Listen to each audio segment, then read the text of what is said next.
நியூசிலாந்துக்கு எதிரான 4வது ஒருநாள் போட்டியில் படுதோல்வி அடைந்ததை அடுத்து கடைசி போட்டியில் அதிரடியான மாற்றங்களுடன் இந்திய அணி களமிறங்கும் என எதிர்பார்க்கப்படுகிறது. நியூசிலாந்துக்கு எதிரான முதல் 3 போட்டிகளில் அபார வெற்றி பெற்று தொடரை இந்திய அணி கைப்பற்றி இருந்தாலும் 4வது போட்டியில் படுமோசமாக ஆடி படுதோல்வியை பதிவு செய்தது. வெறும் 92 ரன்களுக்கு இன்னிங்ஸை இழந்து 8 விக்கெட் வித்தியாசத்தில் படுதோல்வி அடைந்தது. அந்த போட்டியில் மிடில் ஆர்டர் பேட்ஸ்மேன்களை ஒட்டுமொத்தமாக சொதப்பிவிட்டனர். ராயுடு, கேதர், தினேஷ் கார்த்திக், ஹர்திக் பாண்டியா என யாருமே சோபிக்கவில்லை. சாகல் அடித்த 18 ரன்கள் தான் இந்திய வீரரின் அதிகபட்ச ஸ்கோர். கடந்த போட்டியில் காயத்தால் தோனி ஆடாததும் ஒரு இழப்பாக இருந்தது. தோனி ஆடியிருந்தால் ஓரளவுக்கு ஸ்கோரை உயர்த்தியிருப்பார். தோனி காயமடைந்திருந்ததால் கடைசி போட்டியில் ஆடுவாரா என்ற சந்தேகம் இருந்தது.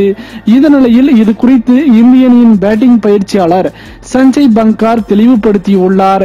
தோனி காயத்திலிருந்து குணமடைந்து விட்டதால் கடைசி போட்டியில் கண்டிப்பாக ஆடுவார் என்று தெரிவித்துள்ளார். எனவே தோனி மீண்டும் அணிக்கு திரும்புவதால் தினேஷ் கார்த்திக் அணியில் இருந்து நீக்கப்படுவார்.